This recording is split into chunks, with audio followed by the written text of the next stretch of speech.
What's up, everybody? Hydro Hybrid back with the Spider Farmer SE5000 combined with the IR and the UV controller. We are exactly a week out from the last video, and I said in that video, the last video in this room, that I can't wait to come back in like 2 weeks, and I hope we're gonna get double the size. Well, it's only been a week.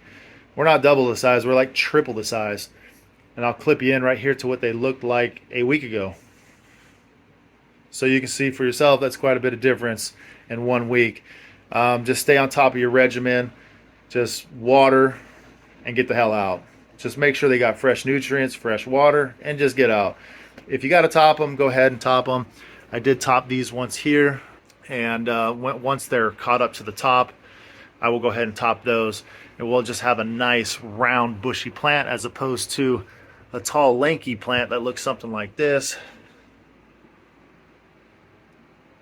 So overall, like, just running the Spider Farmer infrared and the UV controller, I believe with those blue lights has made a tremendous amount of difference in the vegetative growth. Like a huge difference.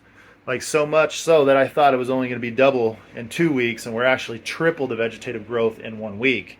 That's a huge improvement and a massive bonus right there, to come in here a week later and have that amount of growth.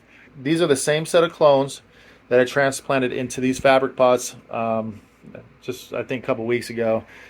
If you don't transplant it and you keep it in a smaller container compared to what it looks like when it's transplanted in a larger container, and you're giving it, you know, more adequate space to grow. Yeah, and this plant right here was actually, like I said, it was the same clone, the same batch of clones that are all these plants are taken from. So that's a good little visual untransplanted clone versus, you know, the transplanted ones. So that gives you a good idea of what, you know, what happens if you don't transplant them on time. So transplant your clones on time, and you know, you won't have any issues with your growth.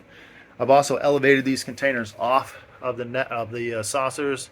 I said in the end of the last flowering session that I was going to do that one way or another. These fabric pots are exactly the same size footprint as that saucer, and they're just too small. And I wanted to create more aeration in the bottom of the pot, so thus lifting it up. And all I did is have to stick five cups there. You know, elevated it probably more than I wanted to. Trust me, I was only looking to get an inch, but these cups are, you know, probably about 4 inches tall, 4 or 5 inches tall. But it works. You know, keep it simple, keep it practical, and look what you get. So in this room, moving forward from here, once these are big enough, I'll be transitioning 3 of these plants. So I do got 3 and 3. I will take 3 of these and move them over to the Spider Farmer G8600 series, and we will be flowering them back to back in the same room with the same temperature, humidity, same parameters, same food, same feeding regimen as the Spider Farmer SE5000 over here. So that'll be a big bonus, being able to, you know, flower a smaller light with a UV kit versus a bigger light without a UV kit. We're gonna see how that goes. I'm kind of interested. Either way, I'm kind of creating like a baseline moving forward, like a controlled, you know, growth. Essentially, I'll be running the G8600 here, and I'll be running the Spider Farmer SE5000 with the IR kit here. This is the first time I've ever run this unit, and I'm going to tell you this, so far I'm like blown away.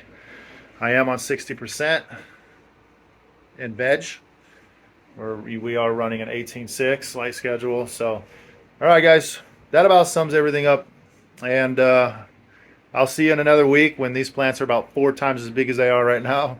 So I'll catch you then. You guys stay blessed. Peace. Hydro. Woo!